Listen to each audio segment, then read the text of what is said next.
The morning sun cast long shadows across Camp Meridian when Gunnery Sergeant Marcus Kane did something that would be talked about for years. He walked into the supply depot, found the quiet young woman everyone dismissed as just the inventory. "Before we jump back in, tell us where you're tuning in from, and if this story touches you, make sure you're subscribed, because tomorrow, I've saved something extra special for you." Clerk, and placed his custom M40A5 sniper rifle worth more than most soldiers' annual salary directly into her trembling hands. What happened next would prove that sometimes the most dangerous weapon isn't the rifle itself, but the person everyone underestimated holding it. Ellie Garcia had been invisible for so long that she'd almost started to believe it was her natural state. At 22, she stood barely 5'4" with auburn hair that she kept pulled back in regulation style, and brown eyes that seemed to absorb everything while revealing nothing. She'd been stationed at Camp Meridian for 14 months, and in all that time, she could count on one hand the number of meaningful conversations she'd had with her fellow Marines. The supply depot was her kingdom, a vast warehouse filled with everything from ammunition to MREs, from communications equipment to vehicle parts. Every item had its place, every serial number was tracked, and every requisition was processed with the kind of meticulous attention that made logistics. Sergeants nod approvingly, and combat Marines roll their eyes with impatience. Ellie's accent carried the soft edges of her Czech heritage, though she'd been in America since she was 12.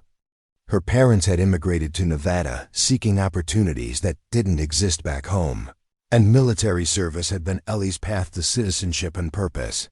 What they hadn't expected was for her to disappear into the background of military life, becoming just another cog in the vast machine.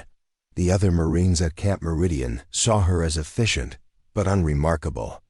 She processed their equipment requests quickly and accurately, could locate any item in the sprawling depot within minutes, and never complained about overtime during inventory cycles. But when it came to the real work, the combat training, the tactical exercises, the missions that mattered, Ellie Garcia might as well have been furniture. "Garcia's solid," she'd overheard Staff Sergeant Morrison tell a new arrival last month. "Keeps everything running smooth, never gives us trouble. Just don't expect her to do much beyond pushing paperwork and counting bullets." The assessment stung because it was both unfair and, from their perspective, reasonable. Ellie had never volunteered for additional duties, never pushed to participate in combat exercises, never made waves that might draw attention to capabilities that no one suspected she possessed. What they didn't know was that Ellie Garcia had been preparing for something much larger than inventory management since the day she'd arrived at Camp Meridian. Every evening after her official duties ended, she would slip away to the abandoned training range at the edge of the base. Using a combination of online resources, military manuals she'd quietly borrowed, and sheer determination, she'd taught herself skills that would have shocked her colleagues. Marksmanship came naturally to her, perhaps inherited from a grandfather who'd been a competitive shooter in Czechoslovakia. But Ellie went beyond basic rifle proficiency. She studied ballistics, wind patterns, and environmental factors. She practiced breath control and trigger discipline until they became as natural as walking.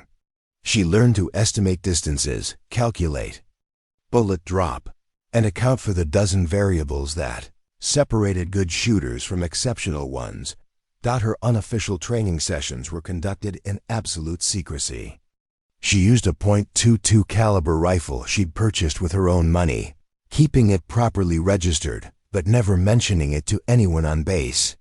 The sound was quiet enough not to attract attention, and her chosen practice times coincided with other base activities that would mask any noise, but marksmanship was only part of her preparation. Ellie had also been studying tactical manuals, learning about reconnaissance, surveillance, and the 100 small skills that separated professional soldiers from weekend warriors.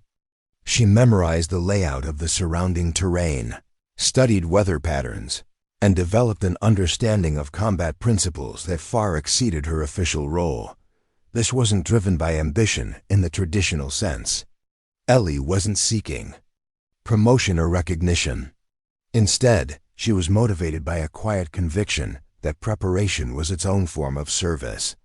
In a world where threats could emerge without warning, she wanted to be ready for whatever might be asked of her, even if no one ever thought to ask. The irony wasn't lost on her that she'd become invisible by choice as much as by circumstance. In her homeland, her family had lived under systems where drawing attention was dangerous. Here in America, she'd found that being overlooked could be its own form of protection, allowing her to develop capabilities without the scrutiny that might come with visibility. As she organized the morning's requisitions, Ellie reflected on the strange duality of her position. Officially, she was trusted with millions of dollars worth of equipment and supplies. Unofficially, she was considered too insignificant to matter when real decisions were made. It was a contradiction she'd learned to live with, though she sometimes wondered what might happen if circumstances ever forced her to bridge that gap. The culture at Camp Meridian operated on clearly defined hierarchies, and Ellie had quickly learned where she fit in the unspoken social structure. Combat Marines occupied the top tier, the infantrymen, vehicle operators, and specialists whose jobs involved direct engagement with enemy forces. Below them came the technical specialists, communications, intelligence, and medical personnel whose expertise was valued even if they didn't carry rifles into battle. Somewhere near the bottom of this invisible pyramid sat the support staff, and even within that group, supply clerks ranked as particularly unremarkable. They were necessary, like plumbing or electricity, but hardly the sort of people who featured in war stories or earned commendations for valor. Ellie had observed this dynamic from her first week on base. During briefings, combat personnel sat in the front rows, their input sought and valued. Technical specialists occupied the middle ground, consulted when their expertise was relevant. Support staff, when they attended briefings at all, were relegated to the back rows, expected to listen quietly and implement whatever decisions were made by their superiors. The morning briefings were particularly telling. Major Patricia Reeves, the base commander, would outline mission parameters and tactical considerations with the senior NCOs and officers. When equipment needs were discussed, she might glance toward the back of the room and ask, "Garcia, can you support these requirements?" Ellie would confirm availability and delivery timelines, then fade back into invisibility as the real planning resumed. It wasn't malicious, exactly. The system worked efficiently, and everyone understood their role. But it created an environment where certain people were never considered for anything beyond their designated function. Ellie had processed requisitions for advanced optics, specialized ammunition, and precision weapon systems, but no one had ever asked if she understood what those items were used for or whether she might have insights about their deployment. Attitudes became more apparent during social interactions. The base had a small recreation center where Marines gathered during off-duty hours.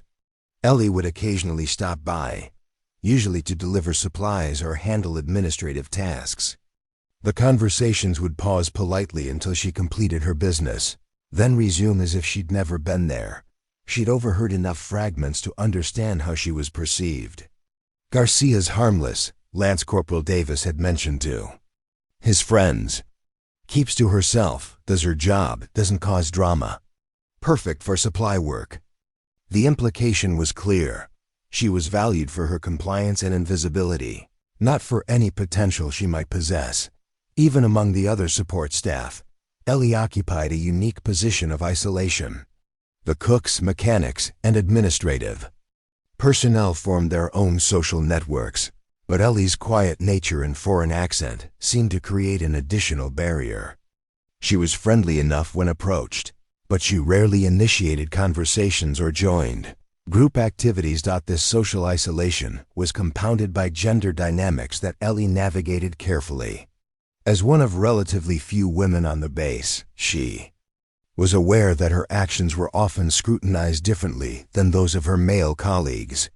Being perceived as competent but unremarkable felt safer than risking the complications that might come with higher visibility. The training exercises provided the clearest illustration of how the system viewed her capabilities. Camp Meridian conducted regular combat readiness drills, and while all personnel were expected to participate in basic defensive measures, the scenarios were designed around the assumption that combat roles would be filled by combat Marines. During these exercises, Ellie was typically assigned to equipment security or administrative support. She would help ensure that supplies were properly secured and that communication lines remained operational. Important work, certainly, but hardly the kind of role that would reveal whether she possessed any tactical knowledge or combat skills. Preparing and narrating. This story took us a lot of time, so if you are enjoying it, subscribe to our channel. It means a lot to us. Now back to the story. The most frustrating aspect of this dynamic was how it became self-reinforcing. Because Ellie was never given opportunities to demonstrate capabilities beyond her assigned role, no evidence existed that she possessed such capabilities. And because no evidence existed, there was no reason to give her opportunities. It was a perfect circle of limitation disguised as logical personnel management. Ellie had considered, more than once, whether she should volunteer for additional training or request assignment to different duties. But she'd observed what happened to people who pushed too hard against established expectations. They were often labeled as difficult, overly ambitious, or unsuited for military discipline. Given her status as a naturalized citizen still building her career, she couldn't afford to be seen as a problem. Instead, she'd chosen a different path: invisible preparation. If the system wouldn't provide her with opportunities to develop and demonstrate her capabilities, she would create those opportunities herself. If others couldn't imagine her in roles beyond supply management, she would ensure she was ready when circumstances forced them to expand their imagination. This approach required enormous patience and discipline. Every day she performed her assigned duties with the same meticulous attention that had earned her reputation for reliability. Every evening, she continued her unofficial training, developing skills that might never be recognized or utilized. It was a lonely path, but it was also empowering in its own way. She was answerable only to her own standards, limited only by her own commitment. As she processed the morning's requisitions, Ellie noticed an unusual pattern. Several combat units had requested additional ammunition and specialized equipment. The quantity suggested something significant was being planned, though of course no one had informed the supply clerk about operational details. She made a mental note to ensure adequate inventory levels, then continued with her routine tasks, unaware that her carefully maintained invisibility was about to be shattered in the most unexpected way possible. What nobody at Camp Meridian knew was that Ellie Garcia possessed a secret that would have fundamentally changed how they viewed her capabilities. Hidden in a locked footlocker beneath her regulation bedding was a collection of items that told a very different story about who she really was. The shooting diary alone would have shocked her colleagues. 47 pages of meticulous handwriting documented every practice session she'd conducted over the past 14 months. Wind speed calculations, bullet drop compensations, breathing pattern analyses, and accuracy measurements filled page after page with the kind of technical detail that would have impressed professional marksmen. But the diary was just the beginning. Ellie had systematically acquired and studied every military manual she could access through legitimate channels. Advanced marksmanship techniques, battlefield observation methods, tactical communication protocols, and emergency medical procedures. She'd absorbed them all with the focused intensity of someone preparing for examinations that might never come. Her grandfather's influence ran deeper than anyone suspected. Viktor Novak had been more than just a competitive shooter in communist Czechoslovakia. He'd been a resistance fighter who understood that survival often depended on skills that couldn't be learned from textbooks. During her childhood visits, he'd taught her to observe terrain, to move silently, and to think tactically about environments and situations. Preparation is the only insurance you can buy with time instead of money, he'd told her in Czech during one of their last conversations before his death. When opportunity comes, and it always comes when you least expect it, you must be ready to seize it completely. Those words had driven Ellie's unofficial education at Camp Meridian. Every evening after completing her assigned duties, she would slip away to her private training area. The abandoned range sat 2 miles from the main base, accessible through a maintenance road that saw little traffic after sunset. She discovered it during her second week at Meridian and had been using it ever since. Her practice sessions were elaborate productions of stealth and precision. She'd arrive with her .22 caliber rifle broken down and concealed in a standard equipment bag. The ammunition was stored separately, purchased during off-base shopping trips and never in quantities large enough to attract attention. She'd even acquired a sound suppressor through proper legal channels, though she'd never mentioned the purchase to anyone at the base. The training itself had evolved from basic marksmanship to sophisticated tactical exercises. Ellie would set up targets at varying distances, then practice engaging them under different conditions. She'd learned to shoot accurately in low light, with simulated time pressure, and while accounting for environmental factors that most casual shooters never considered. But accuracy was only part of her preparation. Ellie had studied the terrain around Camp Meridian with the thoroughness of a professional reconnaissance specialist. She knew the elevation changes, the sight lines, the approach routes, and the defensive positions that might be relevant in various scenarios. She'd memorized maps, taken photographs, and created detailed notes about tactical considerations that went far beyond anything her official duties required. Her technical knowledge extended to equipment maintenance and modification. Using online resources and military manuals, she'd learned to service and repair various weapon systems. She understood the mechanical principles that governed accuracy and reliability, could diagnose common malfunctions, and had even experimented with minor modifications to improve performance. The medical training had been equally comprehensive. Ellie had completed online courses in battlefield medicine, studied trauma treatment protocols, and practiced emergency procedures using simulation materials she'd purchased with her own money. She understood that in crisis situations, medical knowledge could be as valuable as marksmanship skills. Physical conditioning was another area where Ellie had exceeded expectations without anyone noticing. Her PT scores were always adequate, but never exceptional, carefully calibrated to avoid drawing attention. What her colleagues didn't see were the additional training sessions she conducted in private. The endurance runs through difficult terrain. The strength-building exercises designed to improve stability and control. The flexibility training that enhanced her ability to assume various shooting positions. Language skills provided another hidden advantage. Besides English and Czech, Ellie was conversational in German and had basic proficiency in Russian. These capabilities had never been relevant to her supply duties, but she understood that communication advantages could prove valuable in unexpected situations. Her most sophisticated preparation involved scenario planning. Ellie had spent countless hours thinking through hypothetical situations that might arise at Camp Meridian or during deployments. She'd considered defensive scenarios, evacuation procedures, equipment failures, and communication breakdowns. For each possibility, she'd developed mental protocols and prepared appropriate responses.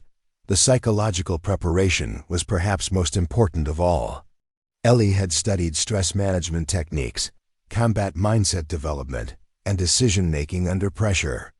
She'd read accounts written by professional snipers, special operations personnel, and other specialists whose jobs required them to perform accurately under extreme stress.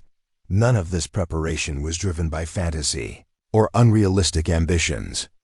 Ellie understood the difference between being prepared and being qualified for specific roles. She wasn't trying to transform herself into something she wasn't. She was simply ensuring that she would be ready if circumstances ever required capabilities beyond her assigned duties. Her motivation was deeply personal and practical. As a naturalized citizen serving in the military, she felt a profound obligation to be useful in whatever capacity might be needed. Her grandfather's stories about wartime adaptability had taught her that survival often depended on people who could step outside their assigned roles when situations demanded it. The secrecy was necessary protection. If her colleagues knew about her extensive preparation, they might view it as inappropriate ambition or dangerous overreach. Military culture valued adherence to assigned roles, and someone who prepared beyond their designated function could be seen as subversive or unreliable. As Ellie locked away her training materials for another day, she had no way of knowing that her 14 months of invisible preparation were about to be tested in ways she'd never imagined.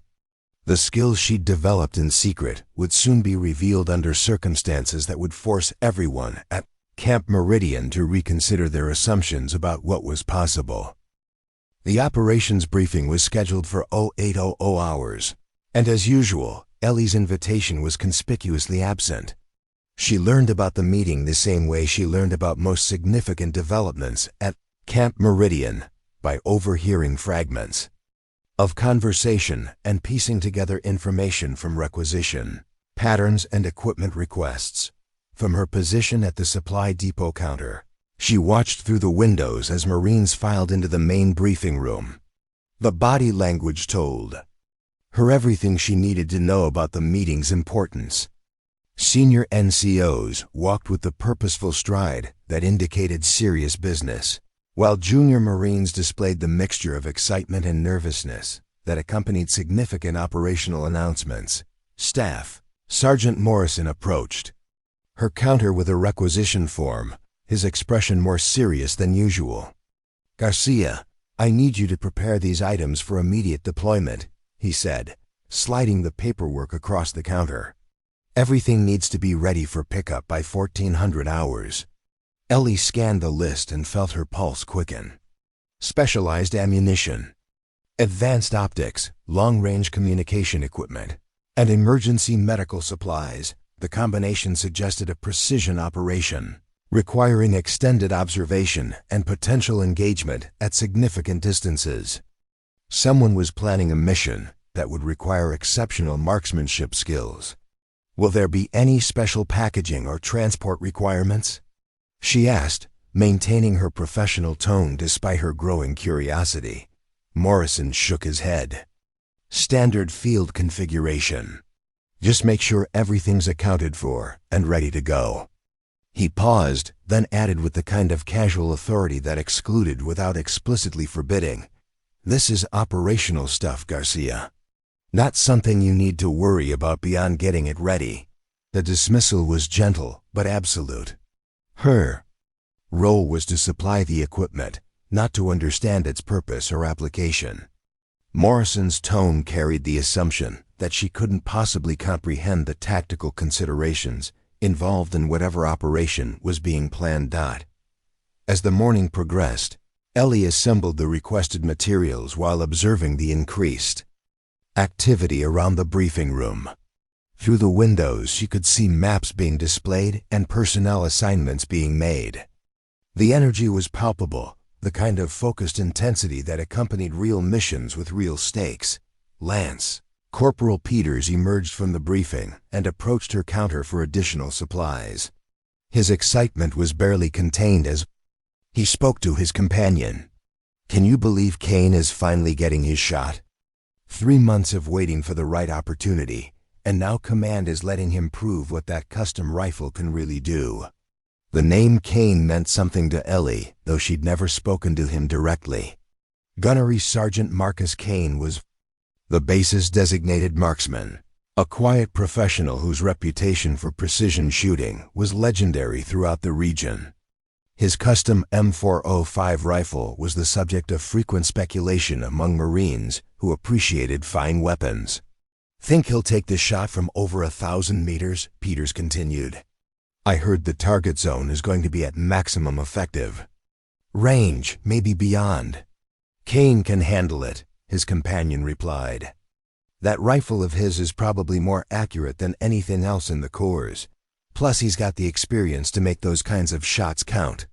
Ellie processed their additional requisition while her mind raced through the tactical implications.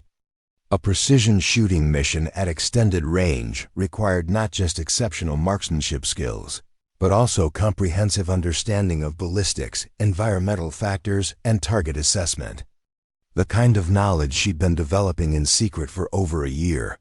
The afternoon brought more evidence of her systematic exclusion from anything beyond basic support functions. Equipment was checked out and returned with obvious signs of tactical use. Personnel moved with the focused energy of people preparing for significant operations. Radio communications increased in frequency and urgency, but none of it included her.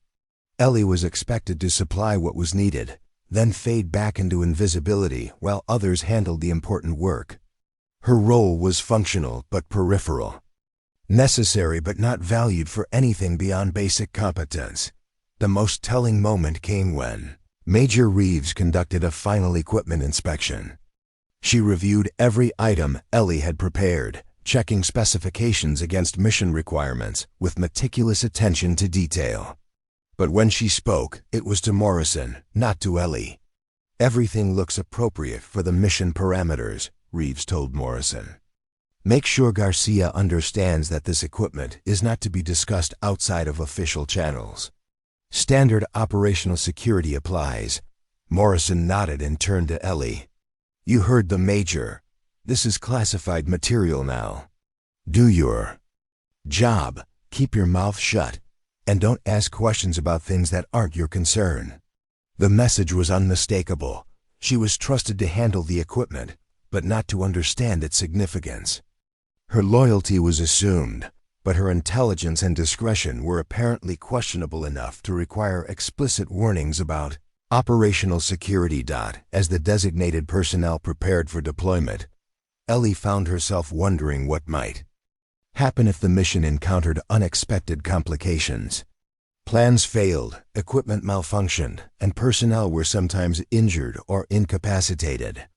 In such situations, success often depended on adaptability and resourcefulness that went beyond original assignments, but those considerations were apparently beyond her purview. The system had designated her role, and that role did not include contingency planning or tactical flexibility. She was expected to maintain her designated function regardless of changing circumstances. The exclusion was so complete that she wasn't even informed about the mission timeline. Equipment disappeared from her inventory without explanation. Returning personnel would process gear without detailing what had occurred, and debriefings happened in locations where supply clerks were neither expected nor welcomed.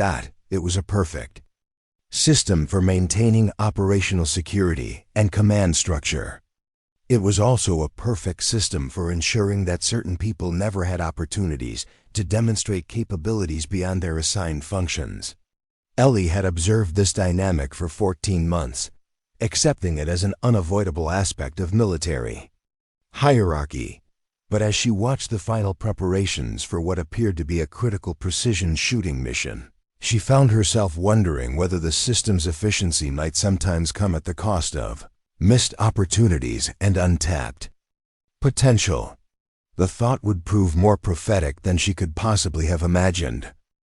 The mission team departed at dawn, leaving Camp Meridian with an unusual quiet that seemed to amplify every routine sound. Ellie went through her morning duties with mechanical precision, but her mind kept returning to the equipment requisitions and the tactical implications they suggested.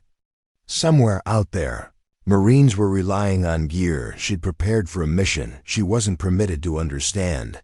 The frustration had been building for months, but today it felt particularly acute. She'd processed equipment for dozens of operations, each time wondering whether her knowledge and preparation might have contributed something valuable to the planning or execution.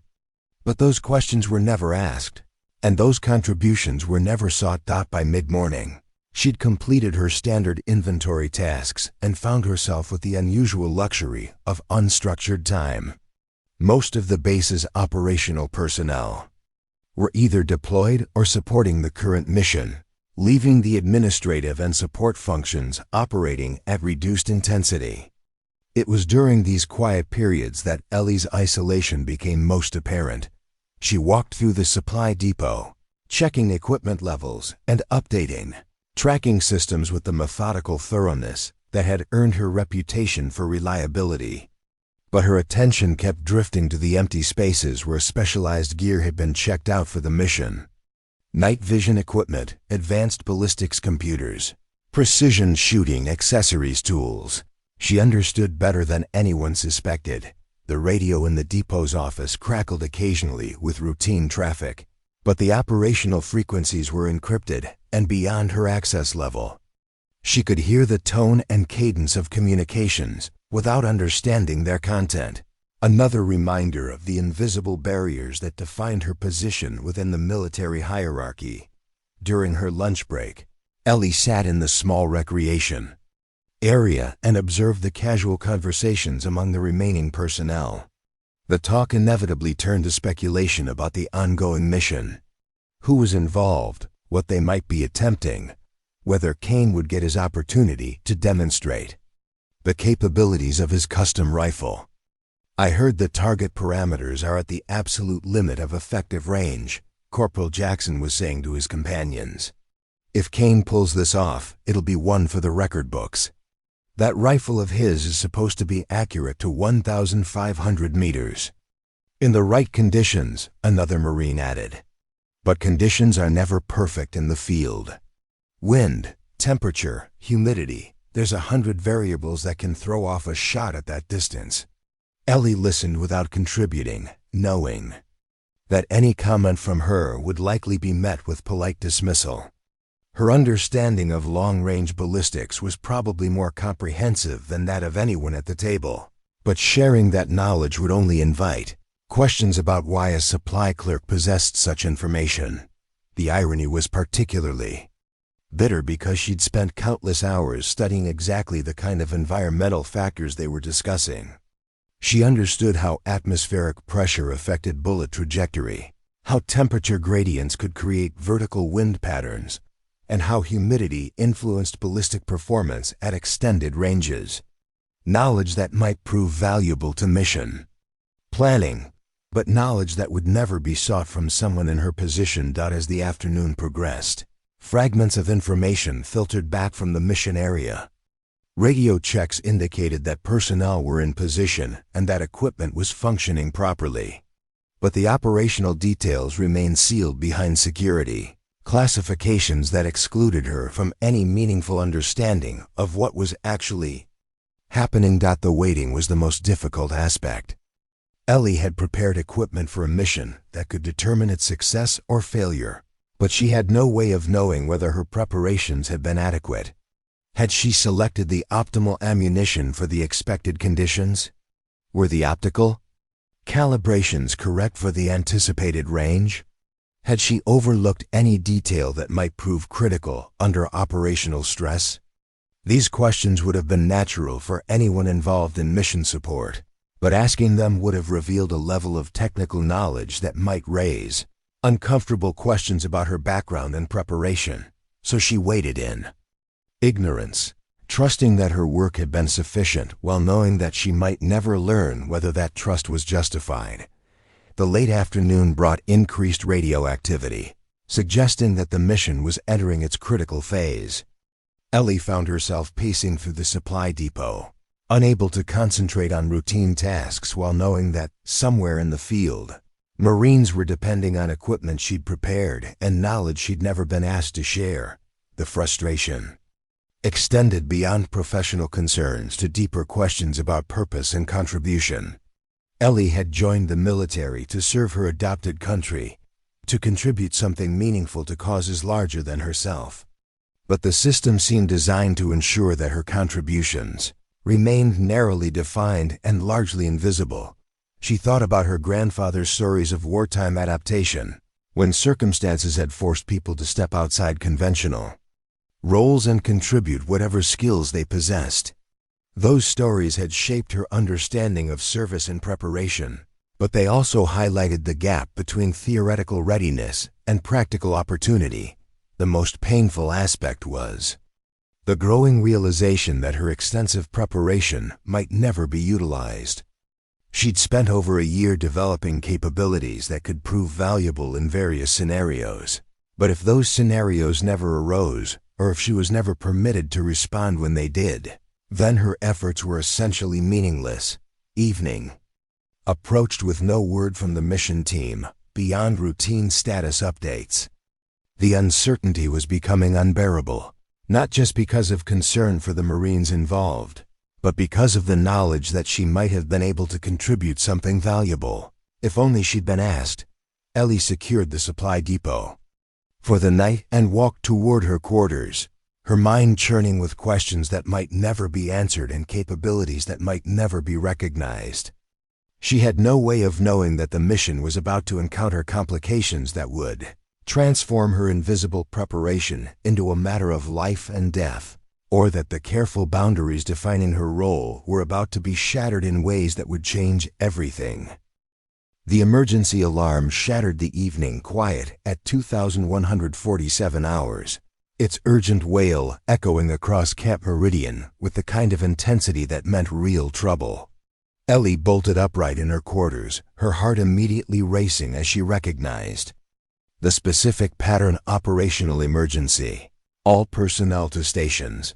She dressed quickly and ran toward the command center, joining streams of Marines converging from across the base. The radio chatter was chaotic, filled with overlapping voices and urgent requests for information. Through the static and confusion, she caught fragments that made her blood run cold. Shooter compromised, position overrun. Kane is down ... The words hit her like physical blows. Marcus Kane, the legendary marksman whose equipment she'd meticulously prepared just hours earlier, was injured and possibly worse. The mission that everyone had expected to be a textbook precision operation had somehow gone catastrophically wrong. Major Reeves stood at the center of the command chaos, her voice cutting through the noise as she tried to coordinate a response. I need exact coordinates on the compromised position. How many hostiles are we dealing with? What's the status of our wounded? The reports that came back painted a picture of unfolding disaster. The original mission had been to eliminate a high-value target from extreme range, using Kane's expertise and custom rifle to neutralize a threat that conventional approaches couldn't reach. But intelligence had been faulty. The target location was more heavily defended than expected, and Kane's position had been discovered after he'd taken the shot. Sir, Kane eliminated the primary target, but enemy forces located his hide and overran the position, came the report from the field commander. He's unconscious with what appears to be severe head trauma. The rifle is damaged but possibly salvageable. The tactical situation was deteriorating rapidly. The extraction team was pinned down by hostile fire, unable to reach Kane's position. Without suffering additional casualties, the terrain made helicopter evacuation impossible, and the approaching darkness would only make the situation more dangerous. Options, Reeves demanded, her voice tight with controlled urgency. I need alternatives for getting our people out of there. The responses that came back were uniformly grim. The enemy had established overlapping fields of fire covering all approach routes. The extraction team lacked the precision fire support necessary to suppress the hostile positions. Without someone capable of engaging targets at extended range, the rescue operation would likely result in multiple casualties. Sir, recommend we wait for dawn and additional air support, suggested Captain Williams from the Tactical Operations Center. Attempting extraction in current conditions is too risky. Unacceptable, Reeves replied immediately. Kane won't survive. Until dawn without medical attention. We need solutions now. Ellie stood at the back of the command center, listening to the exchange with growing horror. She could visualize the tactical situation based on the reports, understanding the terrain, and sightlines from her extensive study of the area. The hostile positions were well chosen, covering the approaches with interlocking fire that would be extremely difficult to suppress with conventional weapons. But there was another option, one that no one in the room was considering because they didn't know it existed. Ellie understood the ballistics and environmental factors that would be required for precision engagement at the ranges being discussed. She knew the terrain well enough to identify alternative firing positions that might provide the angles necessary to support the extraction.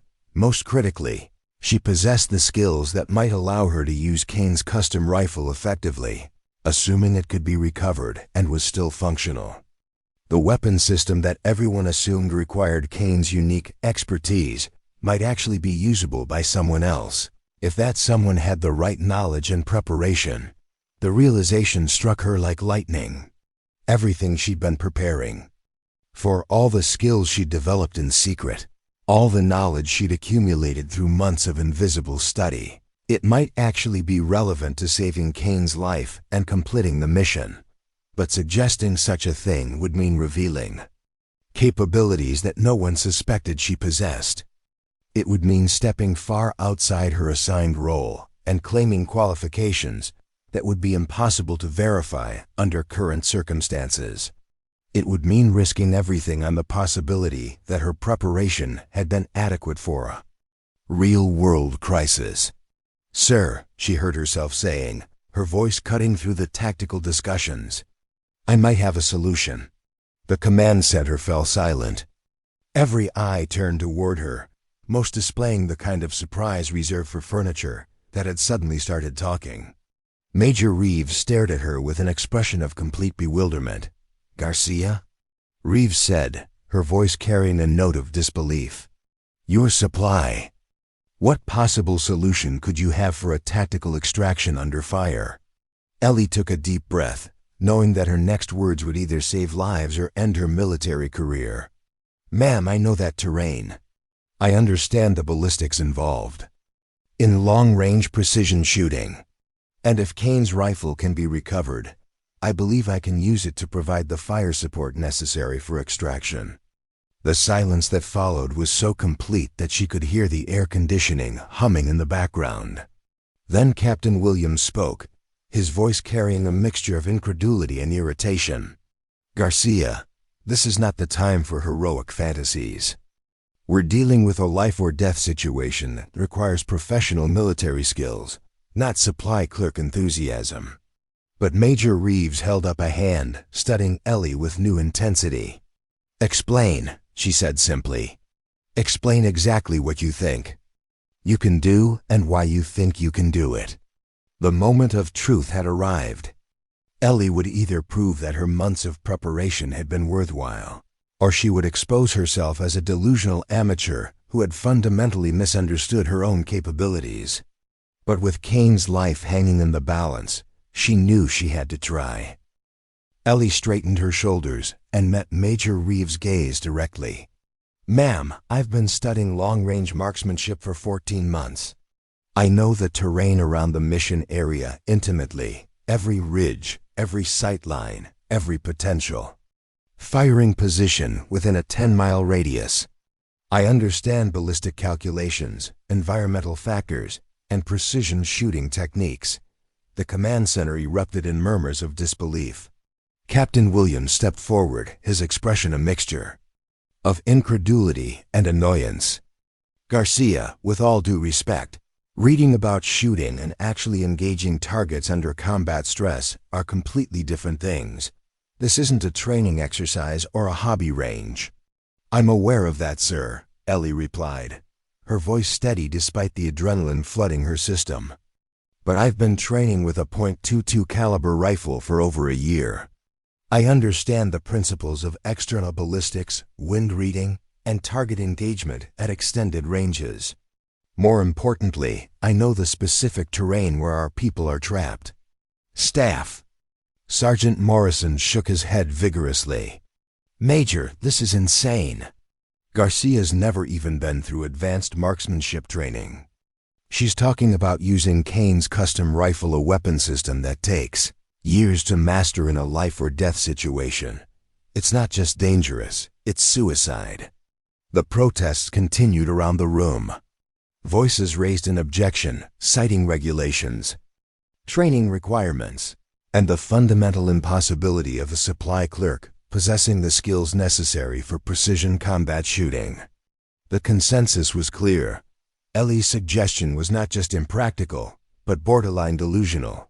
Lieutenant Colonel Hayes, who had been silent throughout the exchange, finally spoke.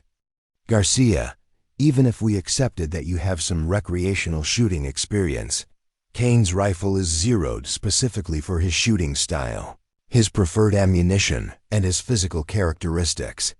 You can't just pick up a precision weapon and expect it to perform accurately. Sir, I understand weapon zeroing procedures, Ellie responded. I know how to make adjustments for different shooters and conditions. The rifle may need re-zeroing, but the basic accuracy potential should remain if the weapon wasn't damaged beyond repair. Major Reeves held up her hand for silence, studying Ellie with an expression that mixed skepticism with desperate calculation. Garcia, explain to me exactly what you think you can accomplish that our extraction team cannot. Ellie took a deep breath and moved to the tactical display showing the mission area. Ma'am, the enemy positions are here, and here, she sighed, pointing to locations on the map. They have overlapping fields of fire covering the direct approach routes. But there's an alternative firing position on this ridge that would provide angular shots into their defensive positions. She traced lines on the map with her finger, demonstrating sight angles and engagement zones. From this position, a precision shooter could engage the hostile positions sequentially, starting with the ones that pose the greatest threat to the extraction team. The range would be approximately 1,200 to 1,400 meters, which is within the effective range of Kane's rifle system. How do you know about that firing position? Williams demanded. That area isn't covered in standard tactical briefings. I've studied the terrain extensively during my off-duty time, Ellie admitted. I wanted to understand the tactical environment around our base. I've mapped potential firing positions, calculated ranges, and analyzed sight lines throughout the area. The admission drew more skeptical murmurs. Morrison stepped forward, his expression stern. Garcia, that kind of activity goes way beyond your assigned duties. Why were you conducting unauthorized reconnaissance of operational areas? Ellie felt heat rise in her cheeks but maintained her composure. Because I wanted to be prepared to serve effectively if circumstances required it. I never imagined those circumstances would involve a situation like this, but I wanted to be ready. This is exactly why we have specialized training and assigned roles, Hayes interjected. Military effectiveness depends on people staying within their areas of expertise. We can't have support personnel freelancing their way into combat roles. Major Reeves continued studying the tactical display, her expression unreadable. Garcia, even if you're correct about the firing positions and ranges, precision shooting under combat stress requires more than technical knowledge. You'd be engaging human targets while under potential counterfire. Have you ever shot at anything other than paper targets? The question hit at the core of Ellie's uncertainty. All her training had been theoretical and mechanical. She understood the principles, had developed the skills, and possessed the knowledge, but she'd never tested any of it under the stress of actual combat conditions. No, ma'am, she admitted honestly. But I understand the psychological aspects of combat shooting. I've studied stress management techniques and prepared mentally for high-pressure situations. Studied, Williams repeated with obvious disdain. Garcia, there's a profound difference between studying something and actually doing it when lives are on the line. This isn't a simulation or a training exercise. The room fell silent as Major Reeves weighed the options. Outside, radio reports continued to paint an increasingly desperate picture. Kane's condition was deteriorating, the extraction team remained pinned down, and conventional options were proving inadequate. Finally, Reeves spoke, her voice carrying the weight of command responsibility. "Garcia, I appreciate your willingness to help, but I cannot authorize an untrained civilian to attempt a precision shooting mission in active combat conditions. The risks are too high, both to you and to the people you'd be trying to help." The rejection hit Ellie like a physical blow. She'd revealed her secret preparation, exposed her unauthorized activities, and risked her career only to be dismissed as an amateur whose contributions weren't worth considering. "Ma'am," she said, her voice quietly desperate, "Kane is going to die if we don't act. The extraction team can't reach him with current enemy positions intact. I may not have combat experience, but I have the knowledge and skills that might save his life." "The answer is no, Garcia," Reeves said firmly. "Return to your quarters. That's an order." Ellie stood at attention, her mind racing through alternatives and possibilities. Around her, the planning resumed with conventional approaches that everyone knew were inadequate. Kane's life was slipping away while bureaucratic caution prevented the one solution that might actually work. She saluted crisply and turned toward the exit, her face a mask of professional compliance. But behind that mask, her mind was already moving toward a different kind of decision, one that would force her to choose between following orders and following her conscience. Ellie walked toward her quarters with measured steps, her mind churning with the implications of what had just occurred. Behind her, the command center continued its urgent planning, seeking solutions that everyone knew were inadequate while rejecting the one approach that might actually succeed. The night air was cool against her face as she moved through the base, but she barely noticed the physical sensations. Her thoughts were consumed by the tactical situation, the mathematical certainties of ballistics and geometry, and the stark reality that Marcus Kane would likely die because military protocol valued credentials over capabilities. She understood the reasoning behind Major Reeves' decision. Military discipline depended on people staying within their assigned roles, following established procedures, and trusting in systems that had been developed through experience and expertise. Allowing a supply clerk to attempt a precision shooting mission violated every principle of command structure and operational security. But understanding the reasoning didn't make it easier to accept. Kane was unconscious and bleeding somewhere in hostile territory, while she possessed the knowledge and skills that might save him. The mathematical precision of the tactical problem was clear in her mind. Specific firing positions, calculated ranges, predictable ballistic trajectories. Variables that could be managed and controlled if someone with the right preparation was allowed to attempt the solution. As she reached her quarters, Ellie paused outside the door and looked back toward the command center. Through the windows, she could see figures moving around tactical displays, pointing at maps and discussing options that everyone knew were insufficient. The radio chatter continued, filled with updates that painted an increasingly desperate picture. She thought about her grandfather's stories, about moments when conventional approaches failed and survival depended on people who were willing to step outside established boundaries. Victor Novak had faced similar crossroads during wartime, choosing between safety and service, between following orders and following conscience. Sometimes, he'd told her during one of their last conversations, the greatest service requires the greatest risk. Not just physical risk, but the risk of being wrong, of being blamed, of being misunderstood. But if you have the capability to help and you choose not to act, then you carry that responsibility forever. The weight of that responsibility was becoming unbearable. Every minute that passed increased the likelihood that Kane would die from his injuries, or that the extraction team would be forced to attempt a rescue that would result in additional casualties. Meanwhile, she possessed specific knowledge about terrain, firing positions, and ballistic requirements that might make the difference between success and failure. Ellie entered her quarters and sat on her bunk, staring at the locked footlocker that contained her training materials and personal equipment.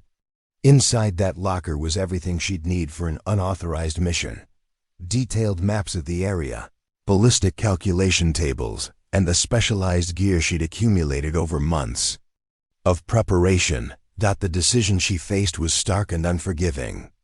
She could follow Major Reeves' orders, remain in her quarters, and accept that her extensive preparation would remain forever unused while a fellow Marine died. Or she could violate those orders, risk her career and potentially her freedom, and attempt to use her capabilities in service of something larger than military protocol. The radio in her quarters crackled with routine traffic, but she knew that the operational frequencies were carrying increasingly urgent communications about Kane's deteriorating condition.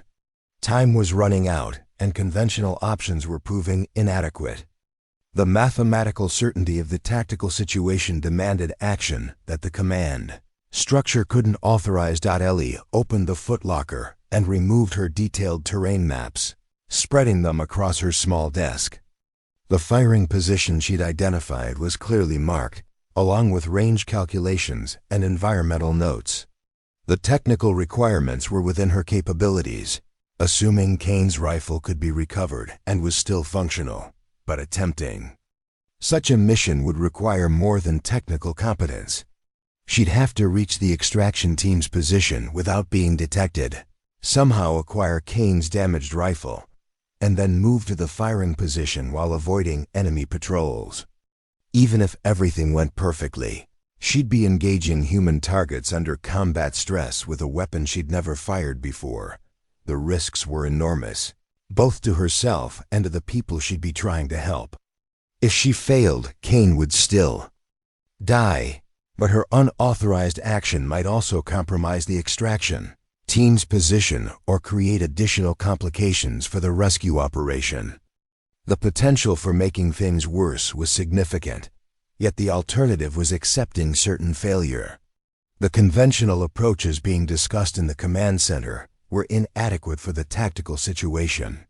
Without precision fire support to suppress the enemy positions, the extraction team couldn't reach Kane in time to save his life. Mathematical certainty demanded action that institutional constraints prevented. Ellie studied the maps one final time, memorizing routes and calculating timelines. If she was going to act, it had to be immediately.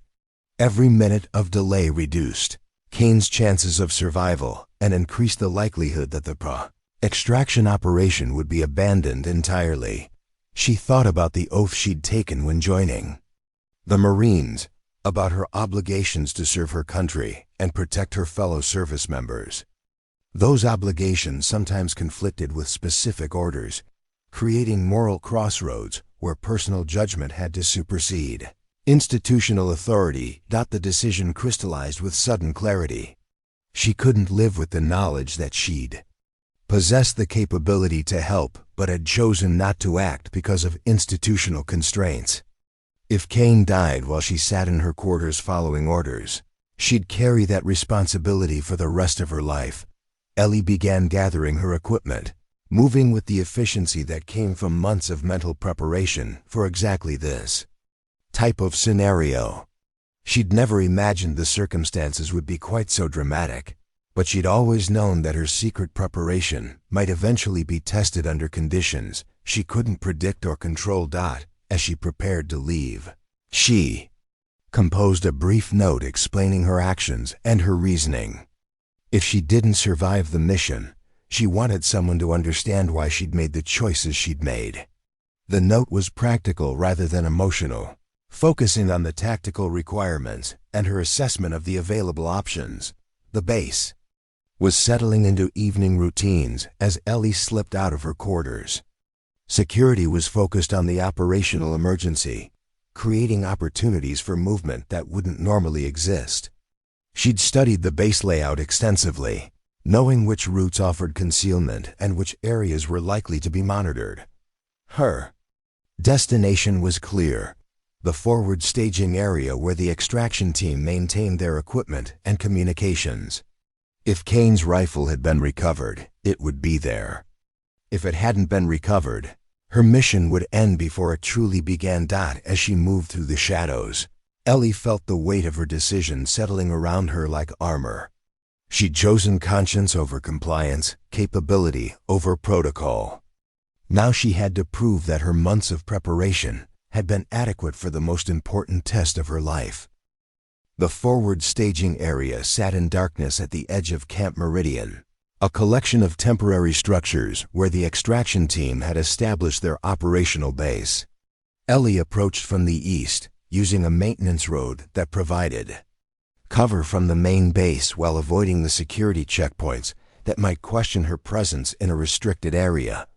Her heart hammered against her ribs as she moved through the shadows, every sense heightened by the knowledge that she was now committed to a course of action that would either save lives or destroy her career. The weight of her equipment pack felt familiar from countless training sessions, but the stakes had transformed everything into sharp, immediate reality. Through the window of the main staging building, she could see members of the extraction team gathered around communication equipment. Their body language conveyed the frustration and urgency of people facing an impossible tactical situation. Radio reports continued to paint a grim picture. Kane's vital signs were weakening, and the enemy positions remained too strong for conventional approach. Ellie circled the building until she found what she was looking for, an equipment storage area where damaged gear was being assessed and repaired.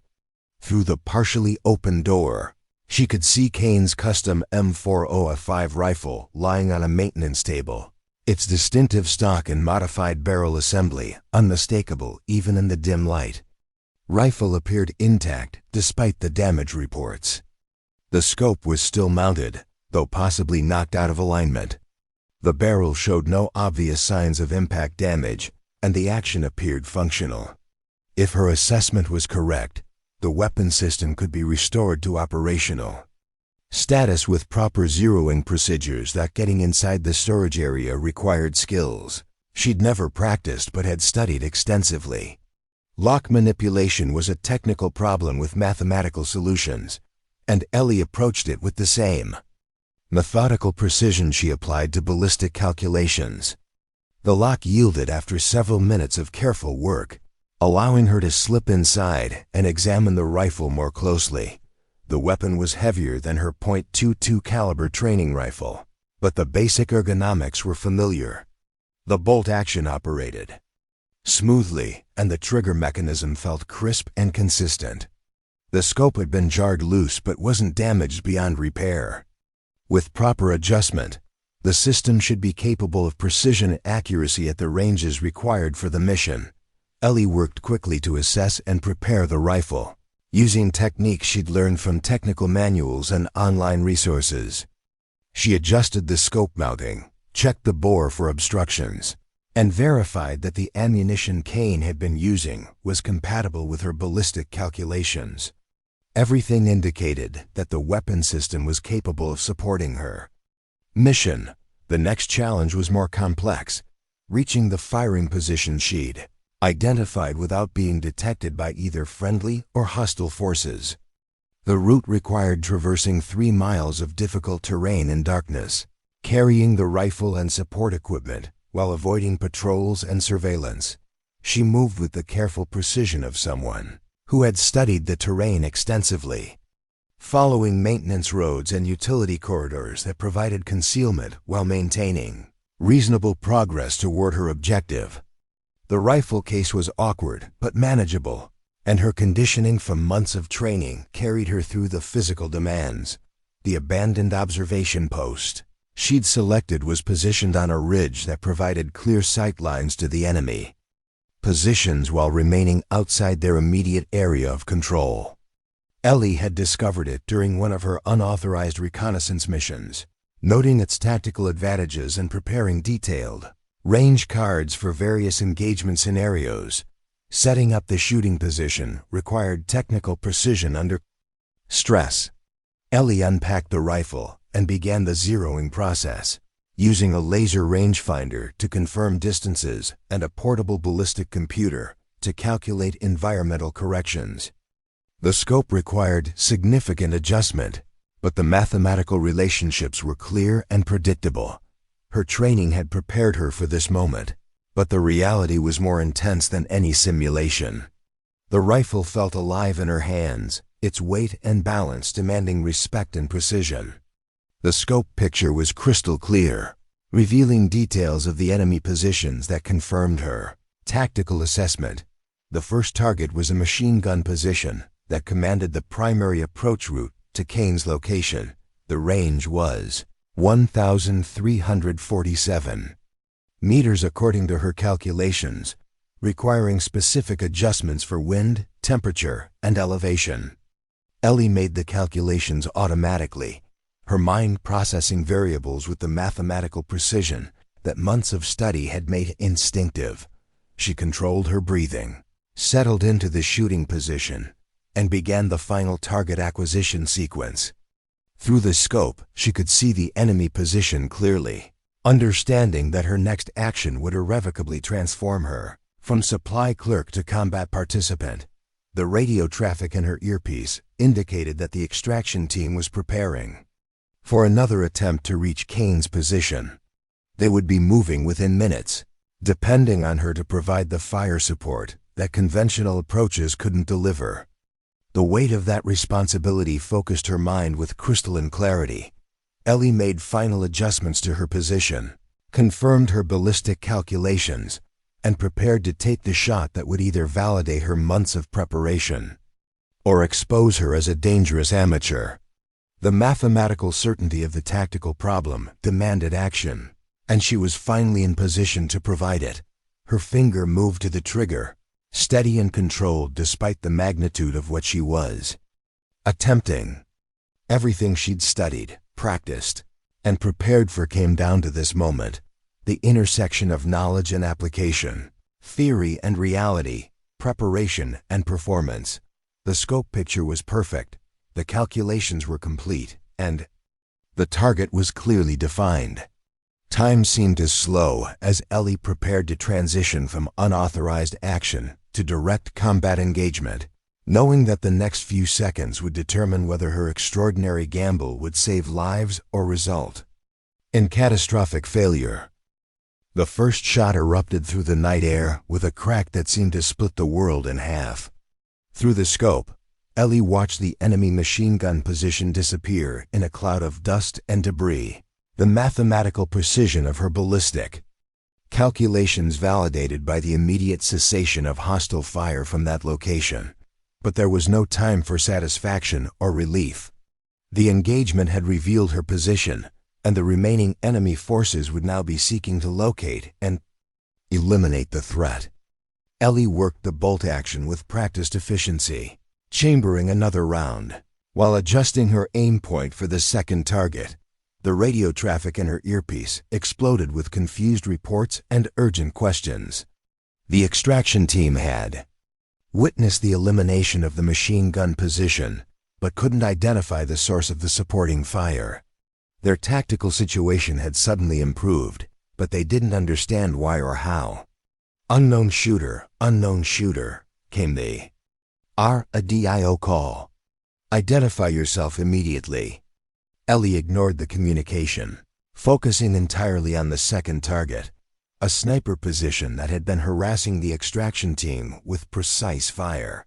The range was slightly longer at 1,389 meters, requiring minor adjustments to her scope, settings, and hold points.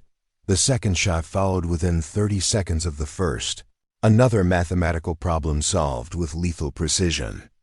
The enemy sniper position went silent, its occupants eliminated or suppressed by the unexpected long-range engagement. 2 down, 1 remaining target that posed a direct threat to the extraction route, but the third position had learned from the fate of the first 2. As Ellie acquired the target through her scope, she could see enemy personnel moving to new locations, seeking cover and attempting to identify her firing position. The mathematical certainty of her initial engagement was giving way to a more complex tactical problem. The enemy was adapting, and she had to adapt as well. Ellie shifted her position slightly, using natural terrain features to break up her silhouette while maintaining effective firing angles. Her movements were guided by principles she'd studied but never applied under combat stress. Theoretical knowledge transformed into life-or-death reality. The third shot required more patience as she waited for the enemy personnel to expose themselves sufficiently for engagement. When the opportunity came, she took it with the same calm precision that had characterized her previous shots. The hostile position fell silent, clearing the final obstacle to Kane's extraction. "All hostiles suppressed," she whispered into her radio, breaking communication protocol but providing essential information to the extraction team. "Route to casualty is clear. Recommend immediate movement." The radio response was immediate and incredulous. "Unknown shooter, identify yourself and your position. Command needs to know who's providing fire support." Ellie didn't respond. Her mission was complete, but her situation was becoming increasingly precarious. The enemy forces had undoubtedly called for reinforcements, and her firing position would soon be under direct assault. She needed to extract herself while the extraction team recovered Kane. Packing the rifle required precious minutes she might not have, but abandoning Kane's custom weapon was unthinkable. The rifle had performed flawlessly, vindicating both her preparation and Kane's expertise in its configuration. She secured the weapon system carefully, ensuring it would remain functional despite the stress of rapid movement. The descent from her firing position tested every aspect of her physical preparation. Moving with a precision rifle over difficult terrain in darkness required strength, endurance, and tactical awareness that months of training had developed but never tested under such conditions. Each step had to be calculated, each movement planned to avoid detection while maintaining progress toward safety. Behind her, she could hear the sounds of the extraction operation. Helicopter rotors in the distance, radio communications coordinating the rescue, and the occasional burst of gunfire as security teams engaged approaching enemy reinforcements. Her actions had created the window of opportunity that the conventional approach couldn't achieve. The return journey to Camp Meridian took 3 hours of careful movement through terrain that she knew intimately from her unauthorized reconnaissance. Every shadow could conceal enemy patrol. Every sound might indicate hostile movement. But her preparation had included contingency planning for exactly this type of extraction under pressure. As she approached the base perimeter, Ellie could see increased activity throughout the facility. A successful extraction had energized the entire command, but questions were undoubtedly mounting about the mysterious sniper support that had made the rescue possible. Her unauthorized action had succeeded, but the consequences were yet to be determined. She reached the equipment storage area where she'd acquired the rifle hours earlier, finding it still unguarded in the confusion of the ongoing operation. Returning the weapon to its original location required the same lock manipulation skills she'd used to acquire it, though her hands were steadier now despite the magnitude of what she'd accomplished. The rifle was secured and the storage area relocked within minutes, leaving no obvious evidence of her unauthorized access. But Ellie knew that investigative procedures would eventually reveal her involvement. The ballistic evidence alone would raise questions that couldn't be easily answered without acknowledging her capabilities. As she walked toward her quarters, Ellie could see the medical helicopter approaching with Kane aboard. The extraction had been successful, the mission accomplished, and lives saved through precision application of skills that no one had suspected she possessed. The mathematical certainty of her ballistic calculations had been validated under the most demanding conditions imaginable, but the personal cost was yet to be determined. She'd violated direct orders, engaged in unauthorized combat operations, and revealed capabilities that raised fundamental questions about her background and preparation. The success of her mission wouldn't necessarily protect her from the consequences of Her choices. Ellie reached her quarters as the base erupted in celebration of Kane's successful extraction. Through her window, she could see personnel gathering around the medical facility, their relief and joy evident even from a distance. She'd contributed to that success in ways that might never be publicly acknowledged. But the knowledge was sufficient for now. She secured her equipment and lay down on her bunk, knowing that sleep would be impossible but needing the quiet too. Process what had occurred. In a few hours, the investigation would begin, and she'd face questions about capabilities she could no longer deny possessing. But Marcus Kane was alive, and that mathematical certainty made everything else manageable. Dawn arrived with the sound of boots on concrete and urgent voices outside Ellie's quarters. She'd been awake for hours, staring at the ceiling while listening to the radio traffic that detailed Kane's successful medical treatment and the ongoing investigation into the mysterious sniper support that had saved the extraction mission. The knock on her door came at 0647 hours, crisp and official. "Garcia, report to Major Reeves' office immediately," came Staff Sergeant Morrison's voice through the door. The tone carried no hint of what awaited her, but Ellie knew that her unauthorized action had been discovered. She dressed quickly in her utility uniform, ensuring every detail met regulation standards.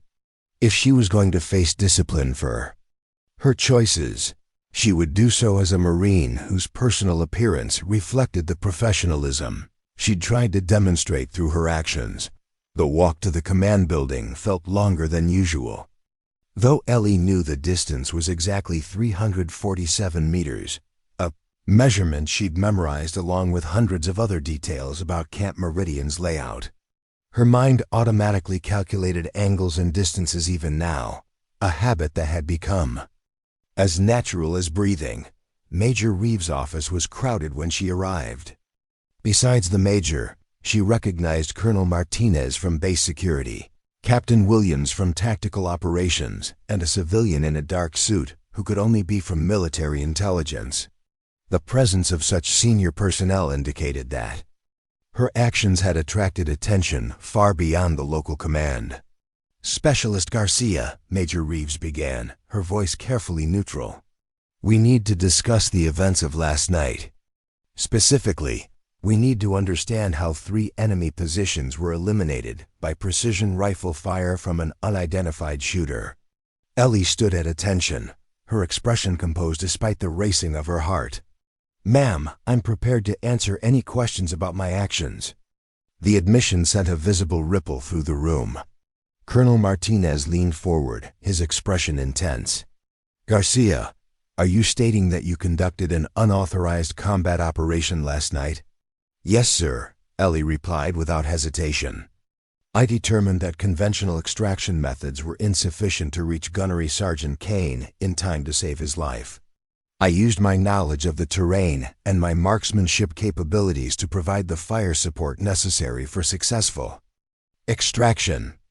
Captain Williams shook his head in apparent disbelief. "Garcia, you're telling us that you, a supply clerk with no advanced combat training, somehow acquired a precision rifle, moved to an undetected firing position, and eliminated 3 enemy positions at ranges exceeding 1,300 meters? "That's correct, sir," Ellie confirmed. "I had studied the tactical situation extensively and determined that the firing position on Ridge 247 would provide the necessary angles and ranges for effective engagement." The civilian intelligence officer spoke for the first time, his voice carrying professional curiosity rather than accusation. "Specialist Garcia, can you explain how you acquired the tactical knowledge and marksmanship skills necessary to execute such a mission?" Ellie had prepared for this question during her sleepless night. "Sir, I've been conducting independent study of precision marksmanship, tactical principles, and local terrain analysis for the past 14 months. I acquired these skills through personal initiative because I wanted to be prepared to serve effectively if circumstances required capabilities beyond my assigned duties." Major Reeves consulted a file on her desk. Garcia, our investigation indicates that you accessed Gunnery Sergeant Kane's rifle without authorization, conducted unauthorized movement to a tactical position, and engaged enemy forces without proper command authority. These actions constitute multiple violations of military regulations. Yes, ma'am, Ellie acknowledged. I understood the regulatory violations involved in my actions. However, I determined that the immediate threat to Gunnery Sergeant Kane's life justified the risk of disciplinary consequences. The room fell silent as the officers processed her admission. Finally, Colonel Martinez spoke, his tone reflecting the complexity of the situation. Garcia, your actions achieved the desired tactical outcome, but they also represent a fundamental breakdown in command authority and operational security. We cannot ignore the precedent this might set if other personnel decide to freelance there. Way into combat operations. The civilian intelligence officer leaned back in his chair, studying Ellie with renewed interest. Specialist Garcia, our ballistic analysis indicates that your shots were placed with exceptional precision under difficult conditions. The accuracy demonstrated suggests training and capability far beyond what would be expected from someone in your position. Ellie met his gaze directly. Sir, I take my preparation seriously. When I commit to developing the capability, I ensure that I can execute it to professional standards. Captain Williams raised another concern. Garcia, even if we accept that your intentions were good and your execution was effective, you still violated direct orders from Major Reeves. Military discipline depends on personnel following lawful orders, regardless of their personal assessment of the situation. I understand that, sir, Ellie replied. I made a conscious decision to prioritize saving Gunnery Sergeant Kane's life over following orders that I believed would result in his death. I accept full responsibility for that choice and its consequences. Major Reeves closed the file and looked directly at Ellie. Garcia, your actions last night saved the life of a fellow Marine and enabled the successful completion of a critical mission. However, they also demonstrated a concerning disregard for command authority and established procedures. The tension in the room was palpable as everyone awaited the Major's decision. Ellie remained at attention, prepared for whatever consequences her choices had earned. She'd weighed the risks carefully before acting, and she was prepared to accept the results. Garcia, Major Reeves continued, you're being placed on administrative leave pending a full investigation into last night's events. During this period, you're restricted to base and prohibited from accessing any weapons or tactical equipment. The decision was better than Ellie had expected, but worse than she'd hoped. Administrative leave meant her career was in limbo while higher authorities determined whether her unauthorized heroism constituted grounds for commendation or court-martial. Ma'am, I understand, she replied, maintaining her professional composure despite the uncertainty ahead. Colonel Martinez added a final comment. Garcia, your marksmanship capabilities and tactical knowledge will be thoroughly evaluated as part of this investigation. Depending on the results, there may be significant changes to your assignment and duties. As Ellie was dismissed from the office, she reflected on the irony of her situation. Her months of invisible preparation had finally been revealed, but under circumstances that made their value impossible to ignore. She'd proven her capabilities conclusively, but at the cost of exposing herself to scrutiny that could reshape her entire military career. Walking back to her quarters, she passed the medical facility where Kane was recovering. Through the window, she could see him sitting up in bed, alert and responsive. The sight confirmed that her mathematical calculations had been correct, her tactical assessment accurate, and her unauthorized risk worthwhile, whatever consequences awaited her. Marcus Kane was alive because she'd been prepared when preparation mattered most. That mathematical certainty would sustain her through whatever investigation and evaluation lay ahead. 6 months later, Corporal Ellie Garcia stood on the firing line at Camp Pendleton, Her eye pressed to the scope of her issued M40A5 rifle identical to the one Marcus Kane had entrusted to her capabilities that night at Camp Meridian. The target was positioned at 1,500 meters, further than she'd ever engaged during her unauthorized rescue mission. But the mathematical principles remained unchanged at the transformation in her circumstances was so complete that she sometimes struggled to believe it was real.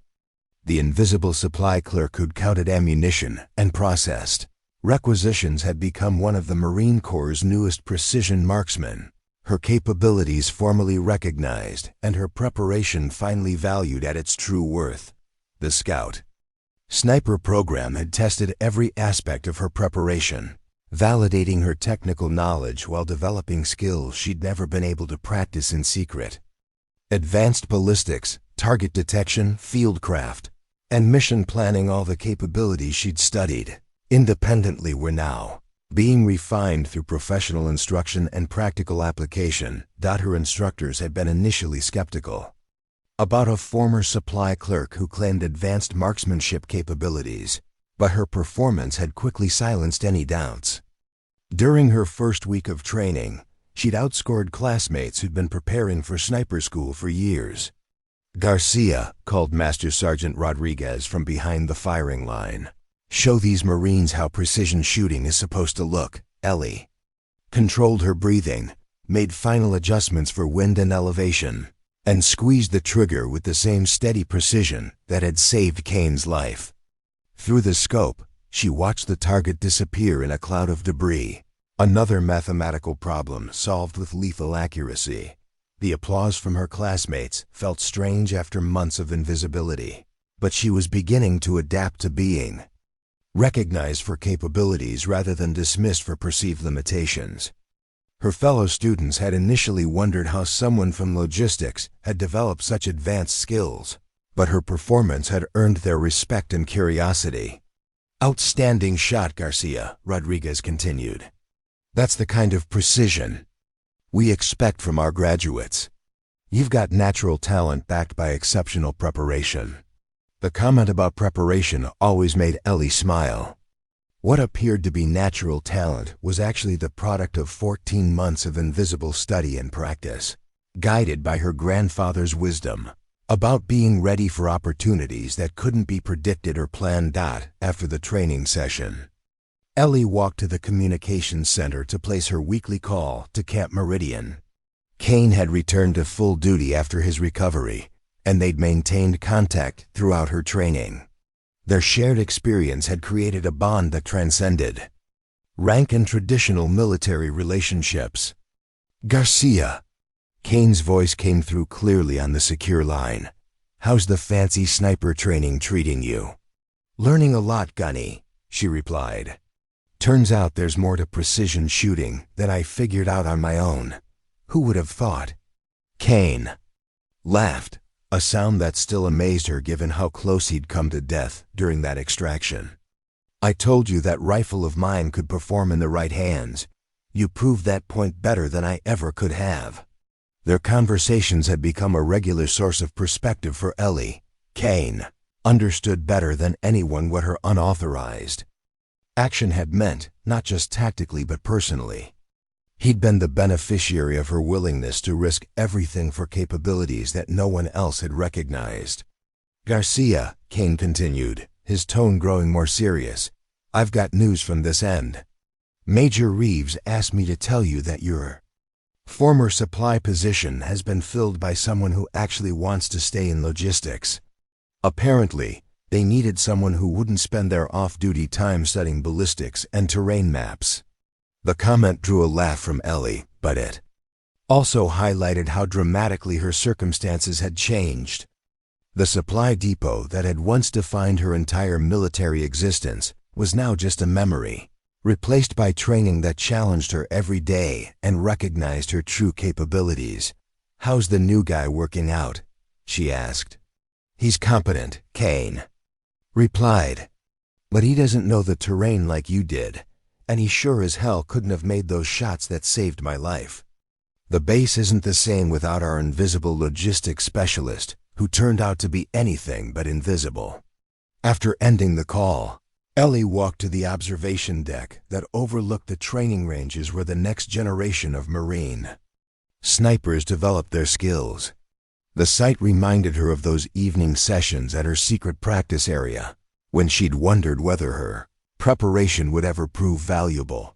The mathematical certainty that had guided her ballistic calculations had been matched by a deeper certainty about the value of being prepared for opportunities that couldn't be anticipated.